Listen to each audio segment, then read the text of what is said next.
Hey, how's it going, guys? Mr. Boss for the win here, and in today's GTA 5 video, I'm going to be telling you guys about 15 things you need to know about the Sea Sparrow before you consider buying this vehicle in Grand Theft Auto Online. So, fun fact about this vehicle, it's actually the only non-land vehicle in this update. It's the only helicopter, it's the only thing that isn't a car, which is kind of cool. It's also the only vehicle in this update that's from a previous Grand Theft Auto game, that being Vice City. This vehicle was incredibly popular in that game. Obviously, it sort of fit the 80s Miami Vice sort of style. And the fact that you couldn't swim in that game also made it very valuable, being able to jump from island to island. So that's something you might not have known, is that this vehicle returns straight from Vice City.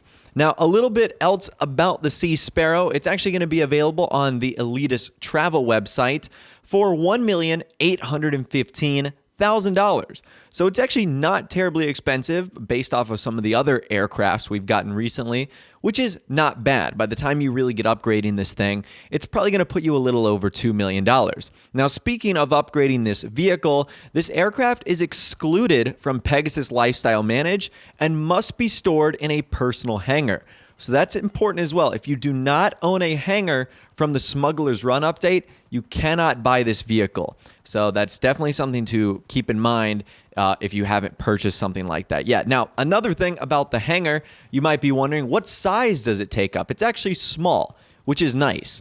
I was kind of worried that maybe because of the flotation devices or the really long wing on the back, maybe Rockstar would consider this a medium-sized vehicle, but it's still small, which is good, which means it's going to take up the minimum amount of space inside of the hangar itself. Now, because this vehicle can be stored in the hangar, that means it can actually be upgraded quite a bit, including armor and engine upgrades, primary and secondary color, and even mounted weapons, including a 50 cal minigun and a mounted homing missile, which we'll actually touch on in a little bit. Now, one thing I don't like about this vehicle, one thing that I really wish Rockstar did, it's actually two things. Number one, there's no countermeasures for this, which means it's going to be really exposed to oncoming fire. So that's one big issue I have with the Sea Sparrow. The second issue is no liveries. I think this vehicle could have gotten some really cool designs on there, like some Vice City throwback stuff, maybe an American flag, some red, white, and blue. So that's really unfortunate. No countermeasures, no liveries. To me, that is a massive bummer regarding the Sea Sparrow. Now, speaking of those primary and those secondary colors, let's talk about what changes will actually happen with the primary and with the secondary color. So the primary color is going to take advantage of the hull of the aircraft. So everything you see, including the back wing, the little stilts and supports that help you get up into the craft, the body of it itself, that's all going to be impacted by the primary color. The secondary color is going to be the flotation devices that will actually help you land. So you can get some interesting color dynamics here. I really wish there was a trim color as well. It would have been cool to play around with that, as there's a lot of the interior of this, which we'll see in a second. But those are your color options right there. Primary and secondary, pretty simple. Some nice little designs you can ultimately come up with, though. So pretty cool stuff. Now, let's talk about the weapons on this aircraft. You actually get three options. You can choose to leave this unweaponized if you want a more civilian or casual variant. You can get a mounted 50 cal minigun, which is the same minigun that will actually go on the back of the Vapid Caracara, the vehicle that just released recently, except this time it's attached to a helicopter, so you can choose to fire it at whatever you want. However, the best option here is by far the mounted homing missiles, and I'll tell you why. You can fire them at an unlimited capacity, one after the other. So not only do you have an ample supply, but it literally fires one per second, just missile, missile, missile, missile. Like, it doesn't stop. So you can really rain down a lot of firepower with this vehicle. You wouldn't necessarily think about it because of the Sea Sparrow, but this thing is locked, loaded, and ready to go. It can seriously pump out some missiles. So a really cool aspect of this vehicle. The next thing that's pretty cool about this vehicle is just how fast it goes. Now, it is a two-seater helicopter, so you would expect players to go a little bit faster in that. And by the way, players cannot hang off the side of the Sea Sparrow. That's another thing I heard a lot of people wanting to know, does this function like the Dodo, where people can hang on the edge? The answer is no. You only have the people on the inside of the helicopter. So its top speed stock is 132 miles per hour. Then if you do all the engine upgrades, you can actually get it to 139 miles per hour, which is pretty quick.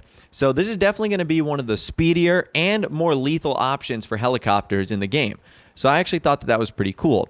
Now, getting onto the interior, as you guys can see here, that's kind of the reasons why I wish Rockstar had an interior upgrade, because on the inside it looks really beautiful and nice, but obviously it's all the same. So it doesn't change for anyone regardless, because no one has any upgradable options for it. Now, a couple of other things about the Sea Sparrow that are definitely interesting. Number one, this vehicle does not have a trade price, although originally it was supposed to have a trade price. You guys know Rockstar do that on a lot of the weaponized vehicles, but in this case, it actually doesn't, which is quite nice, because I think it's a little bit ridiculous, and I don't even know how Rockstar would have ultimately done that. But I'm glad that this vehicle does not have a trade price at all. Now, let's move on to one of the big selling points of this vehicle, and this is the first helicopter that can land on the water. So we've had planes and other various vehicles that can go on the water, but never a helicopter. So this is the first in Grand Theft Auto Online that can do so, which is kind of awesome. So if you just land it on the water, it'll sit there and float, and you can take off like normal. Now, one thing to note, you can leave the helicopter in the water if you want, but it'll function like a boat, where it'll get caught in the waves and it'll just start going off and doing its own thing. And if you come back 5 minutes later, it might be a couple hundred feet from where you left it. So you do have to be careful about that. The next thing you have to be careful is you can't just nosedive this thing into the water and expect it to land. You kind of have to be soft with the landing like you would a normal helicopter, because if you do so, it's going to flip, it's going to tip, and then you're donezo. So this thing is a little wobbly. It is a little off balance in terms of landing it and its ability to land. So you definitely have to be careful about that, to not like go into the water full steam, or you absolutely will tip this thing. Another thing to note about this vehicle is it doesn't look like it's going to be added with the CEO menu, at least not yet. Because Rockstar want you to purchase a hangar and have a workshop in order to own this and upgrade it, that would kind of bypass the whole thing if you could get it via the CEO menu. So it's not going to be available via the CEO menu, which I expected, but maybe because some people expect the buzzer to be there, they would assume this is the same case. It's not. You won't see it. The next thing that's pretty interesting is the logo that everyone else is going to see around the map. The Sea Sparrow actually has its own logo that you'll see on the minimap, which is kind of cool. It's a helicopter with sort of that triangle landing gear design, so that's kind of awesome. And now you'll know if someone with a Sea Sparrow is coming close to you. Now, something else that I think would have been pretty cool with this vehicle, I touched on Rockstar's version of the Vapid Caracara, how I said there should have been a weaponized version and a non-weaponized version, a 6x6 model and a 4x4 model. I thought it would have been pretty cool if Rockstar made a model of the Sea Sparrow that was just the normal Sparrow that had regular landing gear as well. That would have been pretty neat, and you could have maybe had a secondary option that gave you the ability to land on water, or just two separate vehicles. So maybe that would have been extra work from Rockstar, and maybe it's easier for me to say than for them to actually do, but I think that would have been incredibly cool if there was a normal version of the Sparrow as well. Now, getting back to the interior of this vehicle, one cool quirk I actually caught about it was if you look straight up, you can actually see the propellers, which is kind of cool. I think this is the first vehicle where you can do that. It just goes to show you how open the cockpit is and how filled with glass it is as well. You can literally look straight up and you can see the propellers spinning, which is actually kind of cool. Now, another thing you're going to want to be careful of here is that blade on the back. So some helicopters will actually have that back blade like in an encasing, where even if you're right up next to it, you won't get killed. Well, this is not the case. If you run into that back blade in the Sea Sparrow, you're a goner because it's exposed and it is going to completely wipe you off your feet. So don't mess around with that back blade, or it will definitely take you out. So overall, I'm very excited about the Sea Sparrow. I love the fact that this is a Vice City throwback vehicle, and there's a lot of things I think are just incredibly cool about it. Obviously, being the first amphibious helicopter is very unique. I just feel like there's a lot of things missing here, like countermeasures, liveries, maybe different versions of it that Rockstar really could have utilized with this vehicle. But anyways, that right there is my review and guide of the Sea Sparrow and 15 things you need to know before you end up buying this vehicle in Grand Theft Auto Online. I'd love to hear from you guys in the comments down below. Let me know what you think of the Sea Sparrow. Is this a helicopter you're going to be buying from day one, or do you think you're going to be skipping out on it? Let me know your thoughts, opinions, and more in the comments down below. If you did go on to enjoy this video, though, a like rating would, of course, be awesome. And also, subscribe to my YouTube channel if you are new, or you like daily GTA 5 videos like this. With all the way, guys, like I said, thanks so much for watching. Take care, and I'll see you guys in the next video.